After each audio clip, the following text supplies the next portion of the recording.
गुरु चतुर नाम बको एक, इनके पद वंदन किए नासहि विघ्न अनेक। चार जुगन में भक्त जे इनके पद की धूल, सर्वस सिर धर राखी हो मेरी जीवन मूल।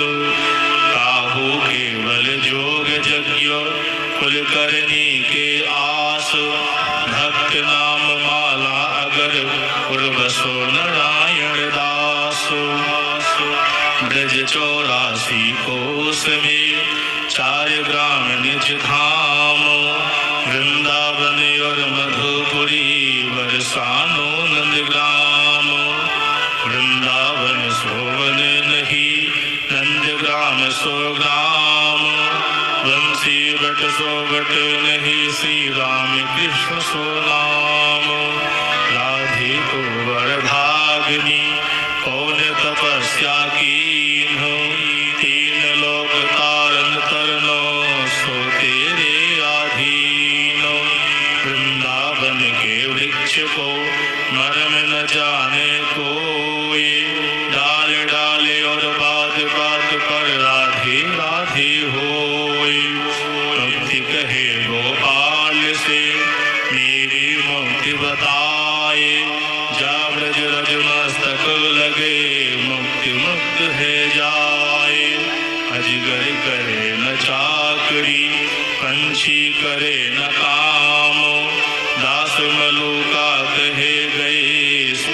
अजगर करे न चाकरी पंछी करे न काम, दास मलुक के दाता राम। अजगर करे न चाकरी पंछी करे न काम, दास मलुका कहे गए सबके दाता राम। अजगर करे न चाकरी पंछी करे न काम, दास मलुका कहे गए सबके दाता राम।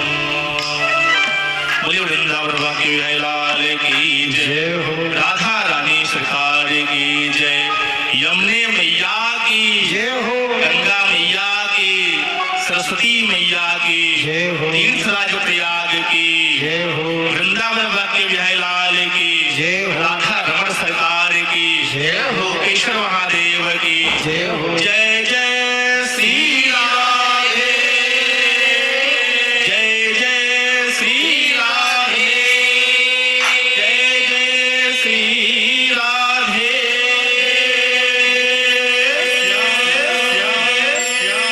आइए मनवाणी पवित्र करने के लिए छोटा सा नाम संकीर्तन, तत्पश्चात कथा में प्रवेश। वृंदावन बिहारी लाल की जय हो, जय हो। राम नाम की लूट है, लूट सके तो लूटी, अंतकाल पछतावे गो, तेरे प्राण जाएंगे छूट।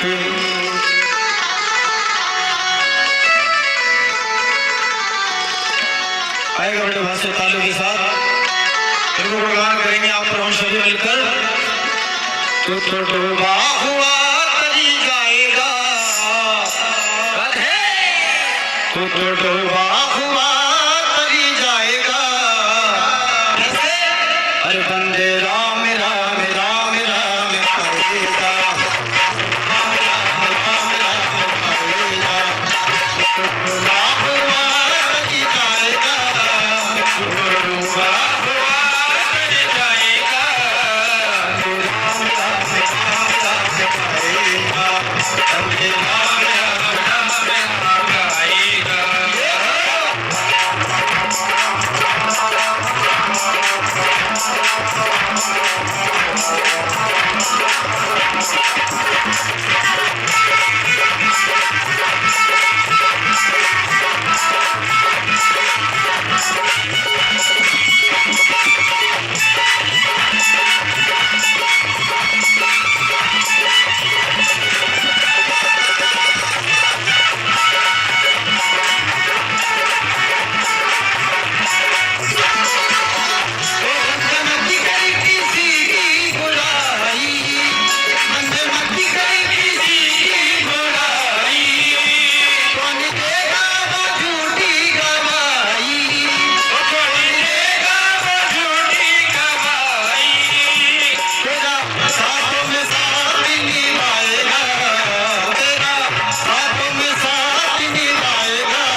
की जय हो। अखंड ब्रह्मांड नायक परात्पर सर्वेश्वर अखिलेश्वर जगदीश्वर नंद नंदन यशोनंदन की महती कृपा करुणा से आज आप सभी लोगों के इस पवित्र प्रांगण में श्रीमद् भागवत कथा के माध्यम से सत्संग प्राप्त करने का सौभाग्य प्राप्त हो रहा है। यह बिहारी जी की बड़ी कृपा करुणा है जो आप सभी लोगों को भागवत कथा के माध्यम से अपने जीवन को धन्य बनाने का सुअवसर प्राप्त हो रहा है। भागवत में लिखा गया है कि भगवान के 3 रूप हैं। कौन कौन से रूप हैं? सच्चिदानंद रूपाय विश्वोत्पत्त्यादि हेतवे तापत्रय विनाशाय श्री कृष्णाय वयं नमः। भगवान के 3 रूप हैं, सत, चित और आनंद। दुनिया में देखो सबका विलोम हो सकता है? सत का भी महाराज विलोम है, असत है, धर्म का अधर्म है, पाप का पुण्य है, परंतु कभी आनंद का कोई विलोम ढूंढा है किसी ने? आनंद का मतलब क्या होता है? किसी ने कहा भैया आनंद का भी विलोम होता है, और वो क्या होता है? कहते निरानंद होता है। तो भैया निरा तो तेरे लगा दिया, आनंद जो का क्यों है? परमात्मा ही आनंद स्वरूप है। कहा गया है चिदानंद में देह तुम्हारी। हमारे ठाकुर जी का जो रूप है, हमारे ठाकुर जी का जो शरीर है, वो 5 भौतिक शरीर से नहीं बनता है, 5 तत्व से उनका निर्माण नहीं होता है। परमात्मा का जो शरीर है वो आनंद से बनता है। इसीलिए कहा गया है नंद घर आनंद भयो, अवध में आनंद भयो। भगवान ही आनंद स्वरूप है। आनंद का मतलब ये नहीं है कि बढ़िया एसी में पहुंच गए, बढ़िया चकाचक है। महाराज कहते हैं आनंद आएगा। अरे आनंद नहीं आया महाराज, थोड़े शरीर की थकान दूर हो गई, थोड़ा शरीर को सुख मिल गया, वह को लोग आनंद कहवे। आनंद वास्तविक रूप से परमात्मा का नाम ही आनंद है। गोविंद के चरणों में मन लग जाए, और भगवान के चरणों में जिसका मन लग जाता है उसको वास्तविक आनंद मिलता है। चकाचक 56 प्रकार को व्यंजन पाए जावे, वाके बाद के महाराज आनंद आएगा। वाते आनंद नहीं आएगा। आनंद तो जब आएगा जब गोविंद मिल जाएंगे, और कलयुग में ये संभव है। कहते हैं अगर कलयुग में भगवान का दर्शन नहीं हुआ तो फिर अन्य युगों में दर्शन भी नहीं होगा। अन्य युगों में 12-12 वर्षों तक लोग तपस्या करते थे, अन्न जल त्याग करके। आप कथा में सुनेंगे अस्थियों में प्राण अटक जाता था, शरीर में महाराज कहते मिट्टी जम जाती थी, विमोट जम जाती थी। वाके बाद भगवान का रूप का दर्शन हो या ना हो कोई गारंटी नहीं। लेकिन कलयुग में मीराबाई को महाराज ठाकुर जी सहज प्राप्त हो गए। गोस्वामी तुलसीदास जी को एक नहीं अनेक बार दर्शन हुआ। बहुत से ऐसे लोग हैं जिनको भगवान ने साक्षात प्रकट होकर के दर्शन दिया। अन्य युगों में यह संभव नहीं है, कलयुग में यह संभव है। और तो कहते हैं महाराज जी उसका सबसे बढ़िया सीधा सा उपाय क्या है?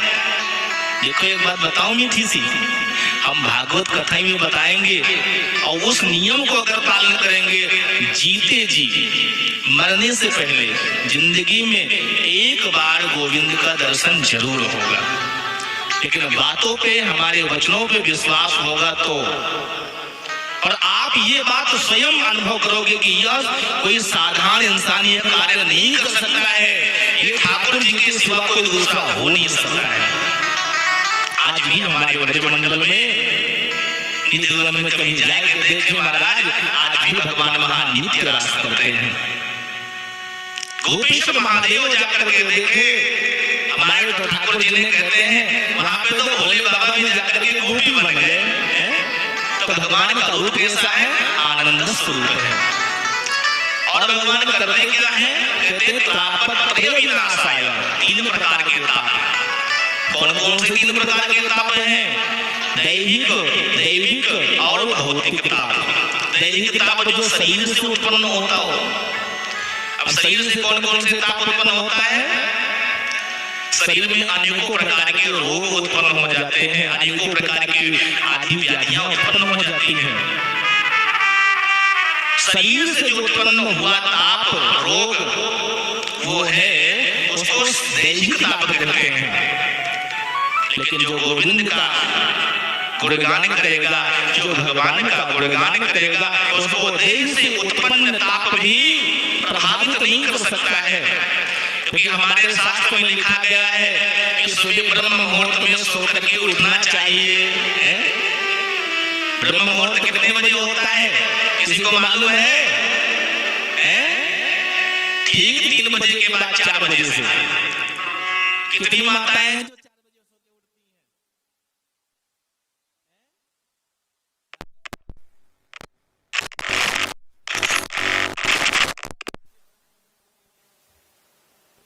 ब्रह्म मुहूर्त में? देखो भगवान, देखो ग्रंथ हमारे जो शास्त्र हैं यही बताते हैं, जो ब्रह्म मुहूर्त में सोकर उठेगा, भगवान का भजन करेगा, प्राणायाम करेगा, योगा करेगा, उसको बीमारी छू नहीं सकती है।